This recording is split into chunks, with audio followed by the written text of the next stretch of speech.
বড় সড় রহস্য আপনাদের বলতে চললাম, আমাদের সুন্দরবনের রহস্য। কোনো হিংস্র জানোয়ার আপনি দেখেন? ওগুলো তো আমাদের আশেপাশেই ঘোরে সবসময়।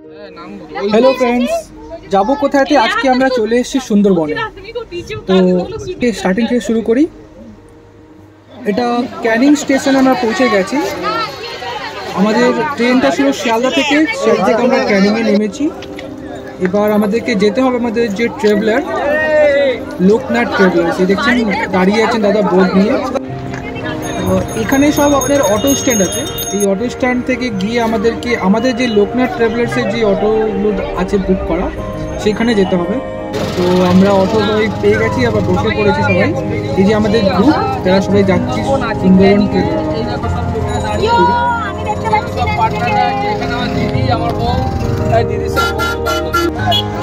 দেখছেন এখানকার রোডটা, এত বড় একটা টুরিস্ট প্লেস, আর এখানকার রোডের অবস্থা দেখুন।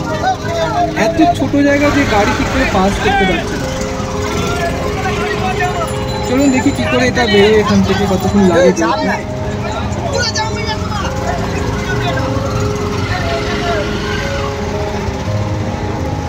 দেখতে পাচ্ছেন আরো জ্যাম আছে, রাস্তাটায় জ্যাম। তো আমরা ওই জ্যাম ট্যাম সব কেটিয়ে বেরিয়ে পড়েছি, আর এবার ভালোই স্পিডে চলছে আমাদের গাড়ি।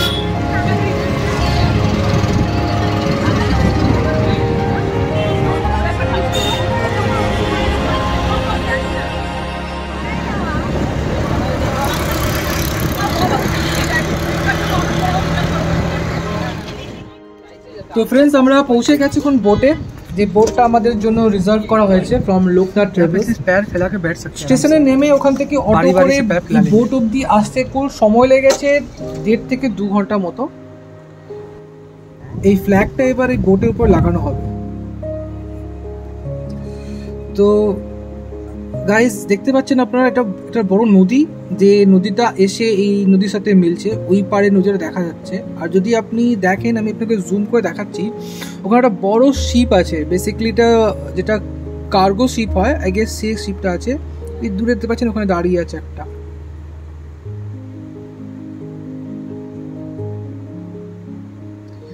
এই দুটো নদী দেখছেন এর সাথে আছে মিলছে। আর এটা চলে এসছে আমাদের ফার্স্ট ডেস্টিনেশন, যেখানে আমরা যাব।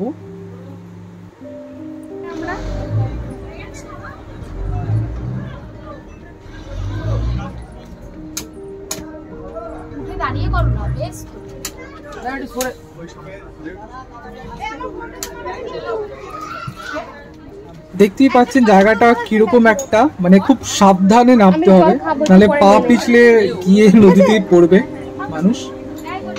ভাই তার জন্য একটু খুব কাছে নিয়ে এসে দাঁড় করিয়েছে, যাতে মানুষ নামতে পারে। তো আমরা নেমে হেঁটে যাচ্ছি এই দিক দিয়ে। এই রাস্তাটা এবার দেখি, মানে একটা মন্দির বলছে এখানে আছে লোকনাথ ঠাকুরের। তো আমরা সেটাই দর্শন করতে যাচ্ছি। রাস্তাটা খুব অবস্থা খারাপ, একটু দেখে দেখে হাঁটতে হচ্ছে। বৃষ্টি হয়েছে এখানে সকালের দিকে, তাই একটু মাটিগুলো ভেজাবে হচ্ছে। এখানে রাস্তাটা ঠিক ভালো। এই যে দুদিকেই দেখতে পাচ্ছেন গ্রাম আছে, আর চারিদিকে গাছপালা, খুব সুন্দর লাগছে দেখতে পরিবেশটা আশেপাশে। তো আমরা এই রাস্তা ধরেই যাব। এবার সামনে গিয়ে লোকনাথ মন্দির আছে। এই দেখছেন এখানেই পাকা রাস্তা করে দেওয়া হয়েছে। এই সামনে দেখতে পাচ্ছেন, এটাই আপনার এই লোকনাথ মন্দিরটা। দুদিকেই চাষ মনে হচ্ছে, ধান চাষ, কনস্ট্রাকশন বিল্ডিং।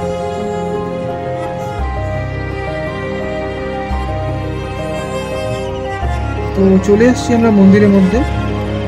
এটা দুদিকে এরকম বাড়ি মতন করা আছে, লোকনাথ ঠাকুরের মন্দির। খুব সুন্দর পরিবেশ, পুরো মাটির ঘর। এই যে এটা হলো মন্দিরটা, এর ভিতরে ঠাকুরের একটা শিবলিঙ্গ আছে, যেখানে সবাই গিয়ে পুজো করছে। আমরা সবাই মন্দির থেকে চলে এসেছি। এবার যেটা নেক্সট আমাদের ডেস্টিনেশন, ওখানে বলছে নিয়ে যাবেন আমাদেরকে, কারণ সবাই খুবই টায়ার্ড। সকালে সবাই উঠে ট্রেন জার্নি করে এসছে, তো সবাই চাইছে একটু হোটেলে গিয়ে রেস্ট করতে। মানুষ। এবার আমাদের বোটটা যাচ্ছে আমাদের হোটেলের দিকে, যেদিকে আমাদের হোটেলটা বুক করা আছে সেই জায়গাটা এবার আমাদেরকে নিয়ে যাওয়া হচ্ছে। দেখি গিয়ে কেমন আছে জায়গাটা, আসুন দেখা যাক। তো এখানে আমাদেরকে নামানো হয়েছে, এবার এখান থেকে আমরা যাব আমাদের হোটেলের দিকে। আমাদের নৌকোটা এখানে থাকবে, কালকে সকালে এসে আবার এই নৌকোতে আমাদেরকে উঠতে হবে। আজকে দিনটা পুরোটাই রেস্ট, আরাম করবো, যেহেতু খুবই টায়ার্ড আমরা সবাই। তো আজকে দিনে আর কোথাও বেরোনো হবে না, এবার আমরা সোজা যাবো হোটেলে। সুন্দর একটা পরিবেশের মাঝখানে আমাদের সেই হোটেলটা, সেই যে হোটেলটা আর এই রাস্তা, এখানে যাওয়া হচ্ছে। তো আমাদের সেকেন্ড ডে স্টার্ট হয়েছে আজ থেকে, আর আমরা চলে এসেছি আমাদের আজকের ফার্স্ট ডেস্টিনেশন, যেটার নাম হলো দোবাংকি ক্যাম্প।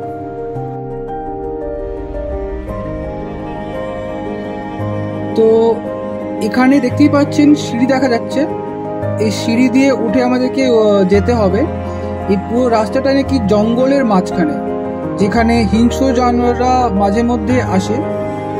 দেখা যাক যদি তোমাকে কিছু দেখতে পাই। দেখতেই পাচ্ছেন চারদিকে জল জমে আছে, এটা মনে হয় দুদিন ধরে যে বৃষ্টি হচ্ছে তার জন্য, বা সকালবেলা যে হাই টাইডটা থাকে সেটার জন্য।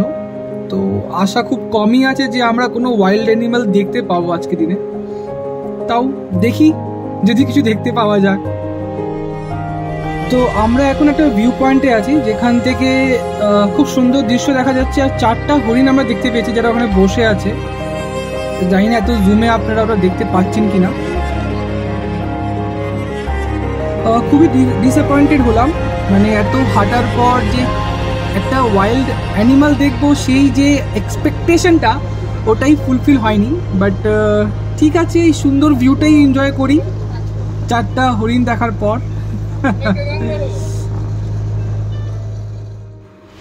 এই সুন্দর বোট রাইড, তার সাথে এই সুন্দর বৃষ্টি, আর হাতে 1 কাপ চা, অসাধারণ। দেখুন কি সুন্দর বৃষ্টি হচ্ছে, দারুণ লাগছে। বৃষ্টি থেমে গেছে, কিন্তু এখনো আকাশে সেই কালো মেঘটা দেখা যাচ্ছে, আর এই সুন্দর একটা দৃশ্য।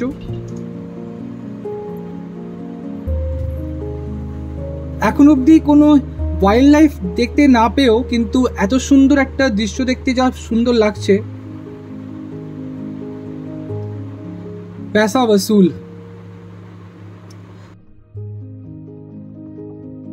এবার আমরা যাচ্ছি আমাদের নেক্সট ডেস্টিনেশন, যেটা বাঘ দেবতা ও মা বন বিবি।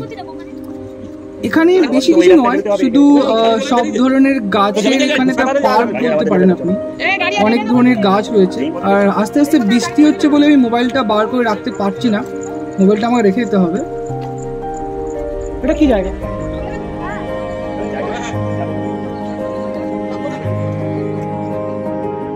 যেটাকে বলে সুন্দরী গাছ, এটা সেই গাছটা, যার জন্যই এখানকার নাম সুন্দরবন।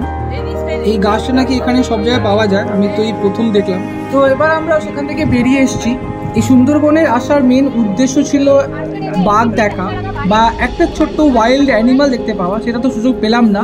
পেলাম শুধু ওই চারিদিকে জল আর এই ম্যানগ্রোভ ফরেস্ট।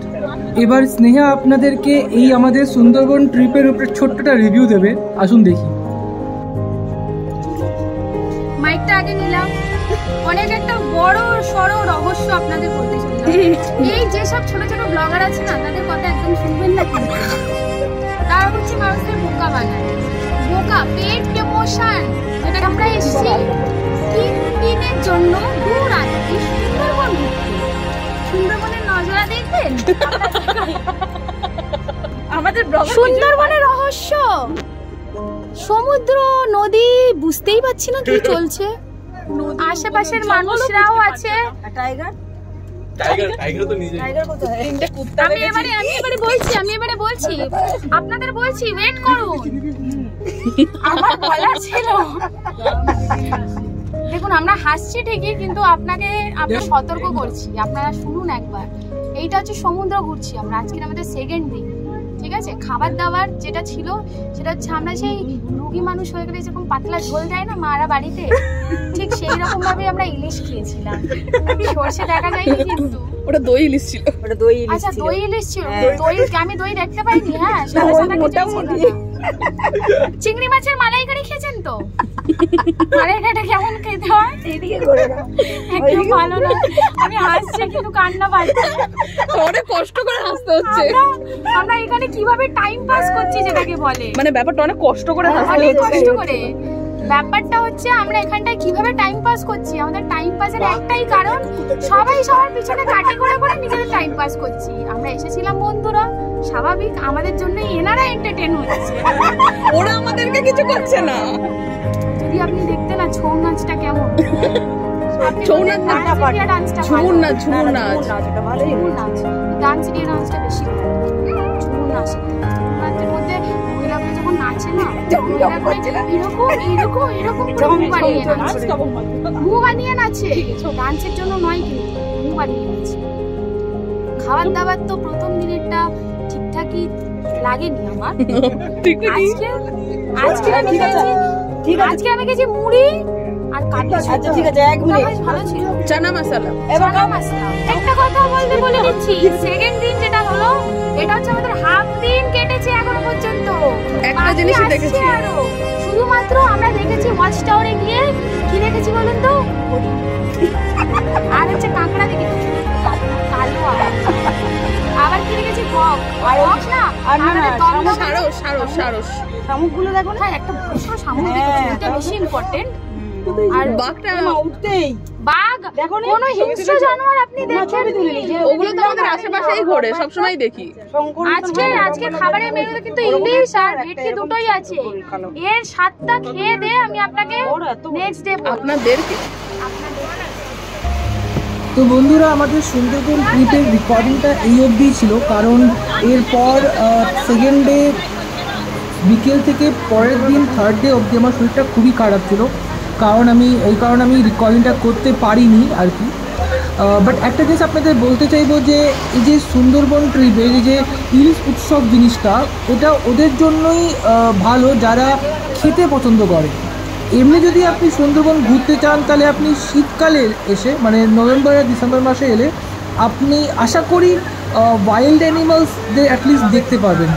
না হলে এই বৃষ্টির মধ্যে আর এই যে জলের স্রোত, এর মধ্যে ওরা আসবে না। ধন্যবাদ।